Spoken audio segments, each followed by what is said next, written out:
Israel के पास सारे संसाधन हैं। इजरायल के पास सिर्फ हमास के खात्मे का मैप तैयार नहीं है, बल्कि हिजबुल्लाह को भी लगे हाथ इजरायल दुनिया के नक्शे से मिटाना चाहता है।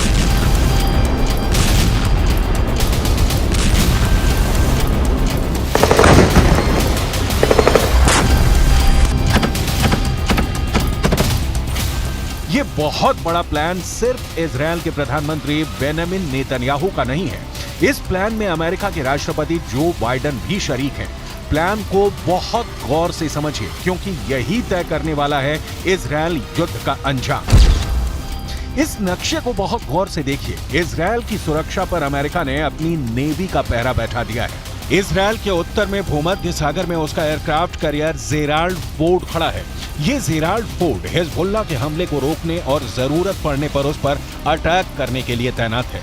अब सीधे स्वेज नहर से आगे लाल सागर में आइए। लाल सागर में अमेरिका ने एयरक्राफ्ट कैरियर आइजनहावर तैनात किया है। ये परमाणु बम से लैस युद्धपोत यमन के हूथी विद्रोहियों की मिसाइलों को नाकाम बनाएगा, जो यमन से इजरायल की ओर हूथी फायर कर रहे हैं।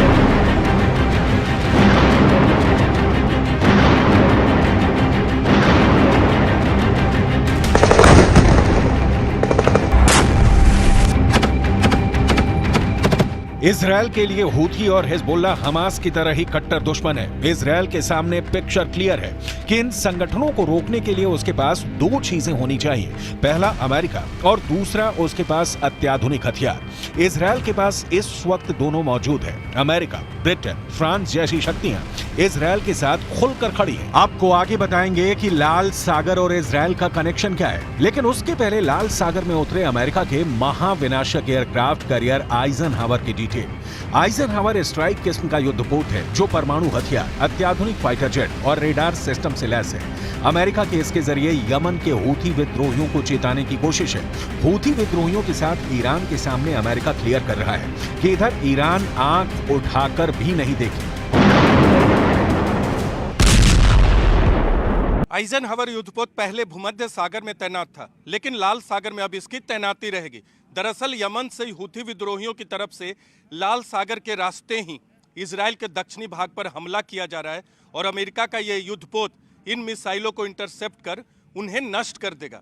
दरअसल अमेरिकी युद्धपोत की तैनाती लाल सागर में इजराइल को यह गारंटी देने के लिए भी है कि अमेरिका इजराइल की रक्षा के लिए समंदर, आसमान और जमीन हर तरफ मौजूद है। अमेरिका के लिए हमास या हिजबुल्लाह को खत्म करना उसका मकसद कतई नहीं है। अमेरिका का मकसद है ईरान को हस्तक्षेप से रोकना, तुर्की को इजरायल युद्ध की जमीन से दूर रखना, सऊदी अरब को इसमें भूमिका नहीं तलाशने की सलाह देना। अमेरिका ऐसे ही कामों के दम पर खाड़ी पर अपना वर्चस्व बनाए रखना चाहता है। इजरायल जैसे देश अमेरिकी दोस्ती निभाने के लिए मजबूर हैं, क्योंकि उन्हें तो एक दो नहीं, पूरे 22 अरब देशों से एक साथ भी निपटना पड़ सकता है।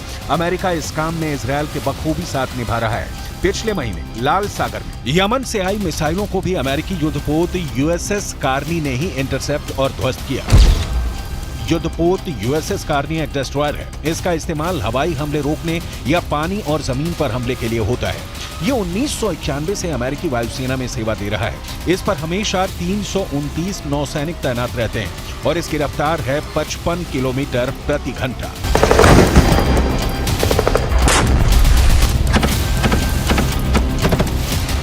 लाल सागर को अमेरिका फुल प्रूफ बना देना चाहता है, ताकि इजरायल पूरी आजादी के साथ हमास को गाजा पट्टी में मौत की नींद सुला सके। जो 2 एयरक्राफ्ट कैरियर अमेरिका ने इजरायल की सुरक्षा के लिए तैनात किया है, इनमें एक का टारगेट है यमन के हूथी। लेबनान के हिजबुल्लाह की तरह ही खूंखार होते हैं हूथी, और हिजबुल्लाह की तरह ही हूथी विद्रोहियों को ईरान का साथ हासिल है, बल्कि ईरान इनका पालन पोषण करता है। हूथी पश्चिमी एशिया के देश यमन का एक विद्रोही गुट है। यमन के 1/3 इलाके पर हूथियों का कब्जा है। हूथी विद्रोहियों में ज्यादातर शिया समुदाय के लोग हैं। हूथी विद्रोहियों के पास 1,80,000 से लेकर 2 लाख की सेना है। हूथी विद्रोहियों को ईरान हथियार और पैसे से मदद करता है। हूथी विद्रोही हमास के साथ खड़ा देखने के लिए इजरायल को निशाना बना रहे हैं। जाहिर है अमेरिका बीच बचाव के लिए आएगा ही, और जब आएगा तो हथियार भी लाएगा।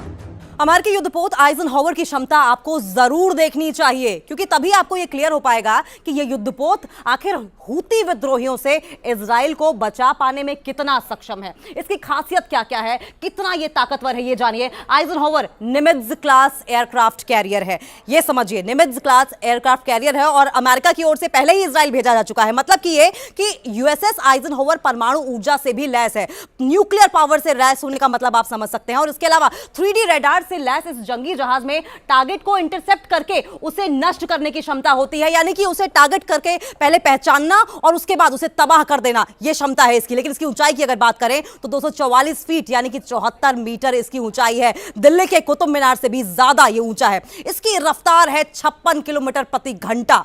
आइजनहावर पर एडवांस फाइटर जेट तैनात हैं और इसीलिए इसे बहुत ज्यादा ताकतवर माना जाता है। युद्ध विमान वाहक पोत कहा जाता है, एयरक्राफ्ट कैरियर कहा जाता है। इस पर 56 फाइटर जेट और हेलीकॉप्टर भी तैनात किए जा सकते हैं और ये वही वॉरशिप है जिसने खाड़ी युद्ध में अहम भूमिका निभाई थी। आइजनहावर आज से नहीं, 1977 से अमेरिकी नौसेना में तैनात है और अब अमेरिका इजराइल को कई आइजनहावर भेजकर इजराइल की ताकत बढ़ाने में लगा हुआ है।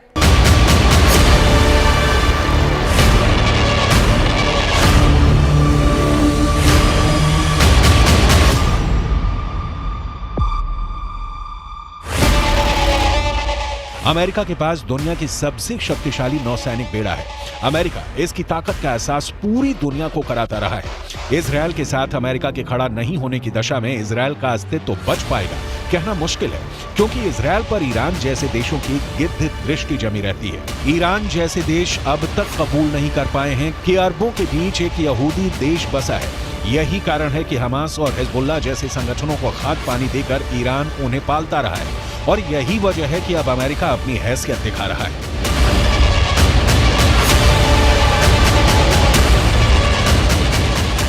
एयरक्राफ्ट कैरियर आइजनहावर के पहले अमेरिका ने जेराल्ड फोर्ड को भूमध्य सागर में उतारा है। परमाणु ऊर्जा से चलने वाला जेराल्ड फोर्ड 76 मीटर ऊंचा है। इस तरह समझने की कोशिश कीजिए कि दिल्ली के कुतुब मीनार की ऊंचाई 73 मीटर से भी ज्यादा है और ये उससे भी ज्यादा ऊंचा है। लेकिन इसकी अगर क्षमता की बात करें तो क्षमता 1 लाख टन से ज्यादा बताई जाती है, यानी कि काफी हद तक ये वॉरहेड्स ले जाने में सक्षम है। इस पर एक साथ 70 फाइटर जेट लिए जा सकते हैं, यानी कि समझ सकते हैं कि युद्ध में खड़े रहने डटे रहने की क्षमता अगर 70 फाइटर जेट एक साथ आपके पास हो तो कितनी होती है। लेकिन अगर इसकी रफ्तार की बात करें तो 56 किलोमीटर प्रति घंटा की रफ्तार से ये चलता है। इसे चलाने के लिए 4500 नौसैनिक लगातार काम करते हैं और इसी बात से अंदाजा लगाया जा सकता है कि इसकी मारक क्षमता क्या होगी और इसकी कैपेबिलिटीज, इसकी कैपेसिटीज कितनी ज्यादा है। एयरक्राफ्ट कैरियर आइजनहावर और जेराल्ड फोर्ड दोनों वॉरशिप परमाणु शक्ति से संचालित है और क्षेत्र में किसी भी प्रमुख शक्ति से मुकाबला करने के लिए भूमि पर हमला करने वाली मिसाइलों और F-18 लड़ाकू विमानों में सैन्य शक्ति रखते हैं। समंदर में इजराइल को अमेरिका का सपोर्ट देखा, अब आसमान में देखिए। F-16 2400 किलोमीटर प्रति घंटा की रफ्तार से उड़ते हुए इतनी मिसाइलें और बम बरसा सकता है कि जमीन पर तबाही मच जाए। इतनी तेज स्पीड से उड़ने के बावजूद F-16 लड़ाकू विमान का निशाना बाज की तरह सटीक होता है। यहां तक कि रात के अंधेरे में भी। और तो और अमेरिका की वायुसेना यह भी दावा करती है कि उसका F-16 किसी भी मौसम और किसी भी वक्त में उसका साथ नहीं छोड़ता। अमेरिका का ऐसा दमदार F-16 जेट पश्चिम एशिया में 24 घंटे ईरान के सिर के ऊपर मंडरा रहा है और अमेरिका अपना third anti ballistic missile defence system और पैट्रियट मिसाइल डिफेंस सिस्टम पहले ही पश्चिम एशिया में तैनात कर चुका है।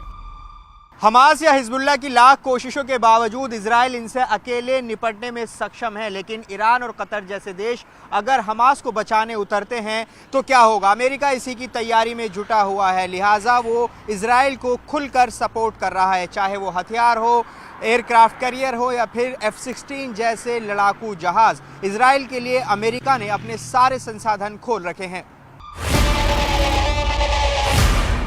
ये सही है कि ईरान अमेरिका से टकराया तो जंग होगी और वो रूस यूक्रेन महायुद्ध से भी बड़ा, विनाशक और मौतों वाली होगी। लेकिन इसके बीच का सच है कि दोनों युद्ध भड़का रहे हैं। ईरान हमास या हिजबुल्लाह का साथ नहीं छोड़ सकता तो अमेरिका भी इजराइल को धोखा नहीं दे सकता। अब तक अमेरिका अपने 3 एयरक्राफ्ट कैरियर समंदर में उतार चुका है और जरूरत पड़ी तो अपनी नौसैनिक शक्ति से लाल सागर से फारस की खाड़ी तक कहीं किसी भी समंदर को मत देगा।